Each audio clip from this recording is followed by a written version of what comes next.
वहीं तिरंगा यात्रा में शामिल हुई डिप्टी सीएम दिया कुमारी ने कहा कि देश का हर नागरिक तिरंगा यात्रा से जुड़ा है। दिया कुमारी ने कहा कि भारत मजबूत है और भारत को आंख नहीं कोई दिखा सकता।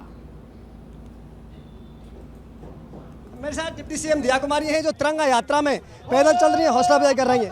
मैम, एक ऐसा क्षण आया है देश में, इतना बड़ा क्षण आज पूरी दुनिया में भारतीय सेना का साहस का डंका गूंज रहा है। देखिए, भारतीय आराम से रहो जी मैम। अभी आपने देखा हर व्यक्ति, हर नागरिक इस जो हमारी यात्रा है तिरंगा यात्रा इसमें जुड़ा है और सब देश की जिस तरह से देशभक्ति की भावना हम सब के दिल में है और हम सब हमारी आर्म्ड फोर्सेस का धन्यवाद दे रहे हैं। माननीय प्रधानमंत्री जी का धन्यवाद दे रहे हैं कि जिस तरह से उन्होंने टेररिस्ट कैंप्स पे हमारे आर्म्ड फोर्सेस ने वहीं पर अटैक किया और उसके बाद देखा पाकिस्तान ने भी देखा, अरे एक मिनट, जिस तरह पूरे विश्व ने देखा कि भारत एक बहुत मजबूत देश है और भारत को आंख नहीं दिखा सकते। भारत के साथ अगर अब और माननीय प्रधानमंत्री जी ने ये भी कहा उनके संबोधन में कि पानी और खून एक साथ नहीं बह सकता, टेरर और टॉक्स एक साथ नहीं हो सकते। अगर बात होगी तो देखा आपने माननीय प्रधानमंत्री जी ने कहा तो पीओके पे होगी और इस तरह की एक्टिविटीज़ बिल्कुल भी भारत बर्दाश्त नहीं करेगा और न्यूक्लियर की धमकी तो ये हमें ना दे।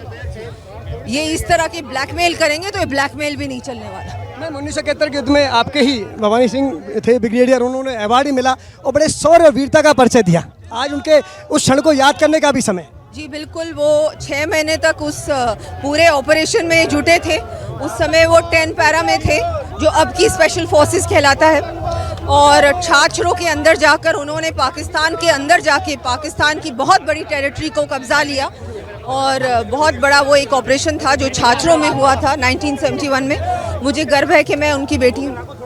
आपको गर्व है, आप उनकी बेटी है मैम। साथ में आज गर्व आपको इस बात भी हो रहा है तिरंगा यात्रा में जो देशभक्ति का हुजूम दिख रहा है, जिस तरह आज तराने गूंज रहे हैं, ये बताता है कि भारत का हर नागरिक जब भी संकट आएगा देश के साथ खड़ा है। बिल्कुल, भारत का हर नागरिक अपना के मन में जो भावना है देशभक्ति की, राष्ट्र प्रेम की, वो नजर आ रही जी। Thank you. Deputy CM Diya Kumari, deputy CM Diya कुमारी जिनसे हमने बात की, उनका कहना है कि आज ये साबित करता है कि जब भी देश पर संकट आएगा देश का आम नागरिक देश की सेनाओं के साथ खड़ा है और उन्होंने इस बात पर गर्व किया और साथ ही ये कहा कि ये संदेश भी दिया देश ने तमाम दुनिया के देशों को और खासकर उन आतंकियों जो हिंदुस्तान में आतंक मचाना चाहते हैं, उनको साफ साफ संदेश है कि भारत अब आतंक को किसी भी सीमा में बर्दाश्त नहीं करेगा। वीडियो जर्नलिस्ट हेमंत के साथ लाल सिंह फौजदार, सच बेधड़क।